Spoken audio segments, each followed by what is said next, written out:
everybody. Fairy Princess Lolly here with you this afternoon. I'm very excited. You may have seen me post about these yesterday or the day before. These are my 4 new magic wands for my store, and I'm going to share them with you this afternoon. I'm going to open them up, take a look, talk about them a little bit. So let's go ahead and get to it. As you know, I always like unboxing. Now, these are made by my friend and partner, the master wand maker, whose name, per request, shall remain mysterious. So, but we work together and collaborating for these wands. The first one that we have here, this is called Angolim wood, and it is a hardwood from South America. I'm going to turn this down just a little bit. Okay. This is a hardwood from South America, and you can see this cool grain design that it has. I'll hold it close. Look at this. It's really quite beautiful. This piece is sort of on the yellow side, but most of this wood is a little more reddish, brownish than this is. It just sort of depends on what piece of the heartwood you get. It's pretty, I would say, medium weight, pretty dense. Now, this tree is a super old tree, over 1,000 years, and they grow to be incredibly tall, about 288 feet or 88 meters tall, some of the tallest in the canopy in South America. And they are huge carbon storing trees, which basically means they are a major part of the global ecosystem that helps to renew and keep our air fresh and clean. So this one is probably about 15 inches long. I've got all of these up and ready for you to look at in my Etsy store already. Here, I'll put the link up for that. Let me see. Let me find my Etsy store link. Yes, there we go. So this is new wand number 1, and I'm very excited to be showing it to you. All of the wands, of course, come with a little baggie. Oh, here we are. Which one of these is the empty bag? Hey, how's it going, Professor? I see you out there. Thank you for tuning in. All right, so wand number 1 left there. I'm gonna peek because I really want to save the best for last. Okay, so okay, here we go. Now this is one that I have been asked for a lot, and it's pretty expensive comparatively to the other wands. This is an acacia wood wand, and I've been asked for acacia quite a fair bit, and I'm going to show this to you. This is definitely a reddish brown, maybe a little bit of orangey kind of burnt hue. Let's see if I can get that. I don't know if there we go, focus up on that. It has a really nice green. Now this, I would actually say that this wand is going on heavy density when I hold it. Look at that green. It's absolutely beautiful. It reminds me of lace wood, like a sort of elongated version of lace wood. And this too is, you can kind of tell when by the sound that it's a very dense wood, making it quite heavy. Now this acacia is amazing. It's the only wand that I now finally have. It was when we decided to do new stock this year for the store, it was one of the ones that I requested to be looked into, even though it's pretty expensive.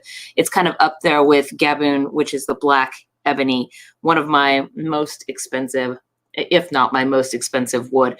And this one is exclusive. It's the only one I have that is so heavily geared for Egyptian magic.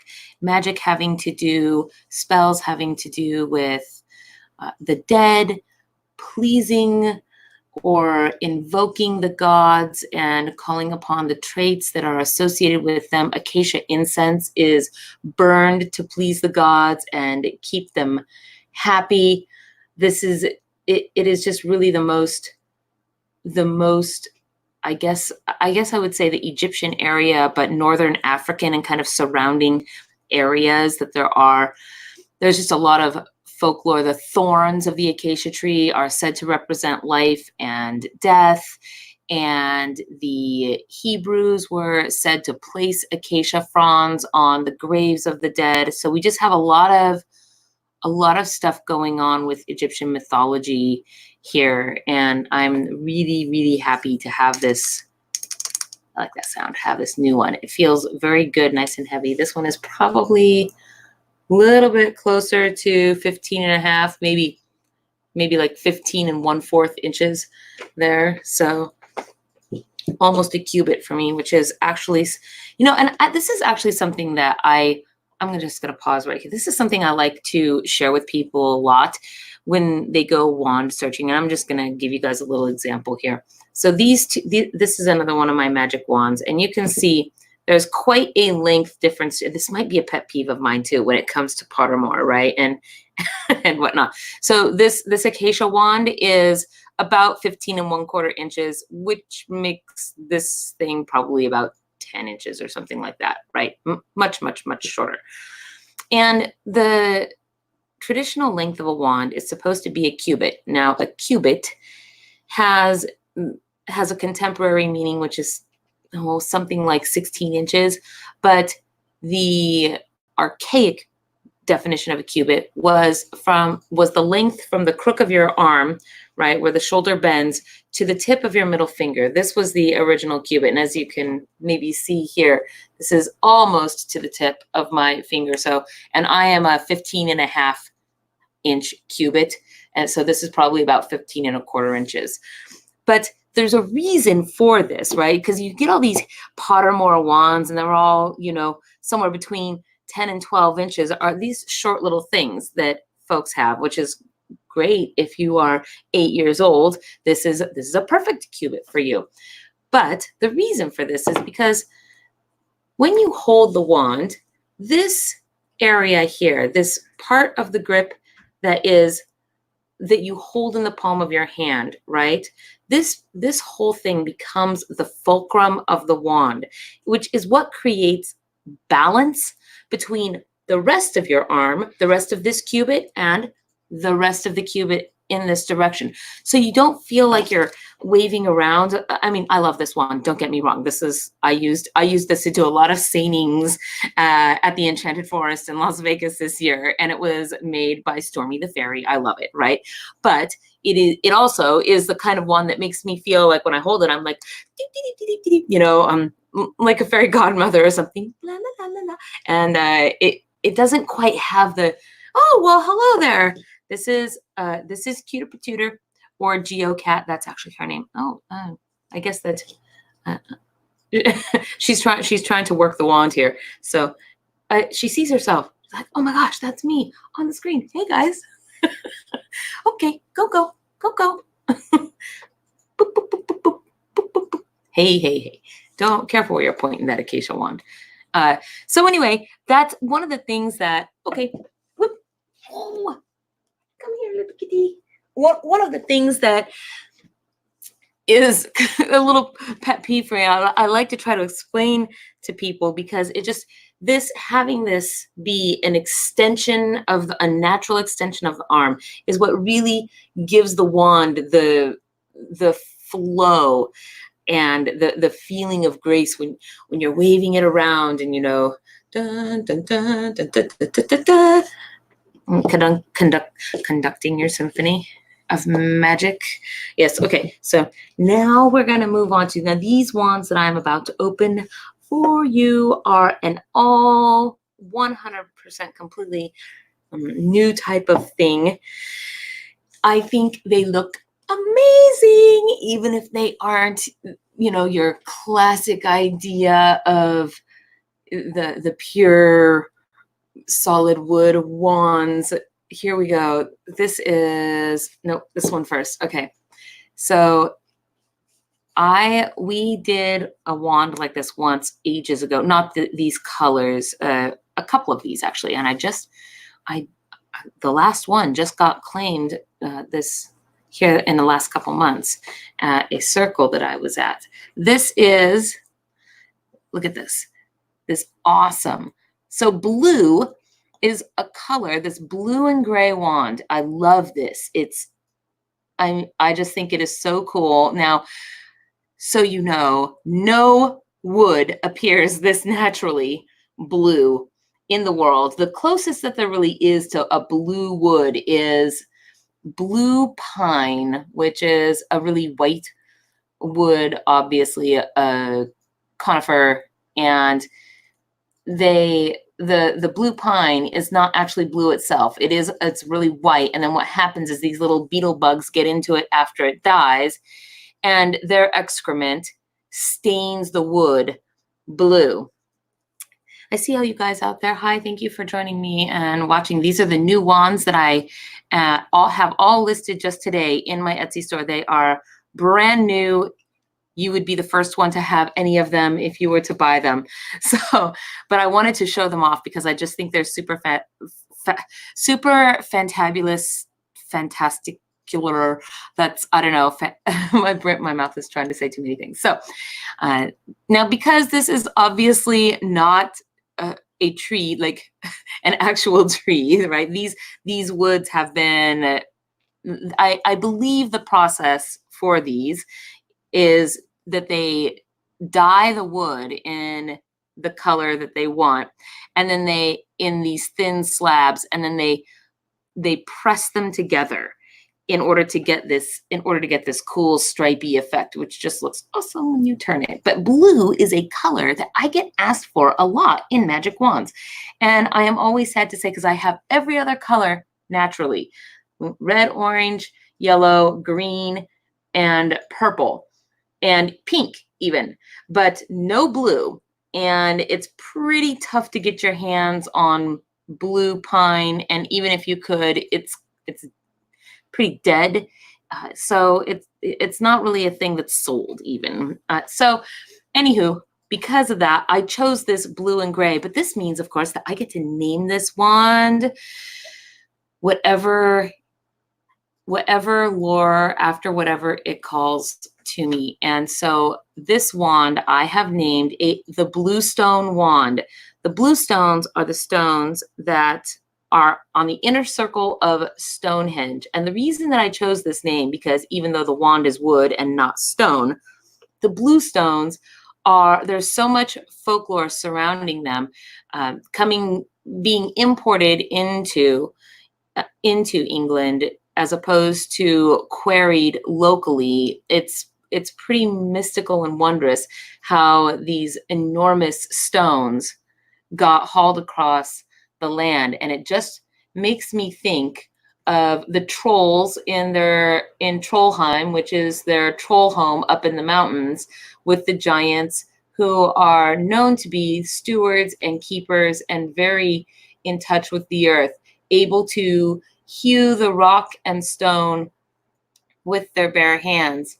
And so I just sort of imagined that this bluestone wand is symbolic of the trees that grow and the wood that is available that has been touched by the spirit of this place, and therefore has the colors of blue mountain snow and rock and stone in it.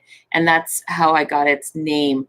And of course, every wand comes with its bag. So this bag, and then of course, every wand also comes with a certificate of authenticity and a full page write-up describing its history, its folklore, its magical properties, etc., etc. Excuse me while I take a drink of coffee.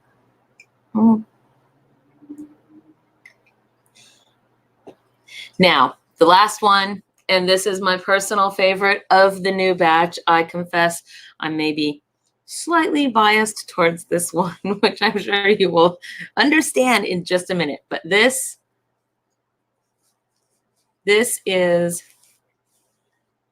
my rainbow wand. I am so excited for this. I love this. Look at all those colors.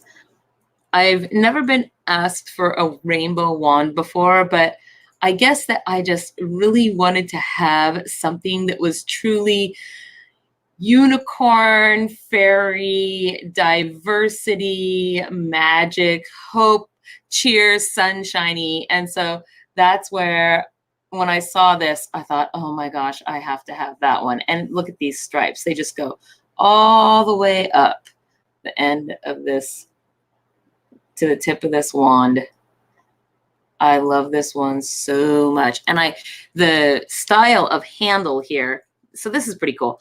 I really like how the style of handle shows off the layers of wood, but then also, I'm gonna move it a little bit closer for you guys to see. It looks like this on one side, and then like this on the other side. So it's got like the different colors going on there. We've got blue, green, yellow. There's kind of a orangey in there. You can sort of see, I'll get it really close for you guys. All the colors are in there, every one of them. And to me, that's what this wand is. It is the umbrella of unity and protection and just community, welcoming, everything that's happy. Now, rainbows, of course, are said to lead to the land of leprechauns, where leprechauns hide their pots of gold at the end of the rainbow. So rainbows are also symbolically associated with wealth and money. And the rainbow itself, of course, is also a sign of fulfillment of the things that you have wanted. They're going to come true. They're going to happen. This is the very first one that we've made. So I absolutely love it. And I can't wait to kind of see, oh yeah, it does kind of look like a heat map, doesn't it? I didn't even think about that, but you're totally right. As if the way that it sometimes looks too when you see the aura photographs of people where they're in the picture and then the heat is radiating around them. And so you can see the heat signatures of people. Kind of is like that, huh? Like a magical aura wand. But this one here is about probably about 15 1/4 inches for its cubit. And then I'll show you. I can't put it away. I love it so much. Oh, it makes me so happy to hold. So of course, all of the magic wands, and this is the piece of paper, that your scroll that goes with the rainbow wand, telling about rainbow folklore, symbolism, talking about what the rainbow bridge is and means, and what kinds of magic spells it would be good for, which you can see kind of down here at the bottom. Magic spells for wealth, happiness, protective, shielding arts, prosperity, blurriness on my screen, lifting depression, bringing hope, and helping animal spirits pass on in peace. So that's what this one is for. And I didn't print the papers for all of them because I didn't know if that would bore everybody to death, but I did for my favorite one, which is the rainbow. And then also, like, they all come with this too, a certificate of authenticity that's signed, verifying that these are in fact 100% handmade. So there you go. We have Acacia, Angelum, my Bluestone Trollheim wand, and my rainbow wand. These are the 4 new wands in my store, which you can see. If you had fun watching this with me today, please like and subscribe. The fairies will love you to death. Maybe not all the way to death. They'll just love you to not quite dead. And I will catch you all on the flip side. Bye.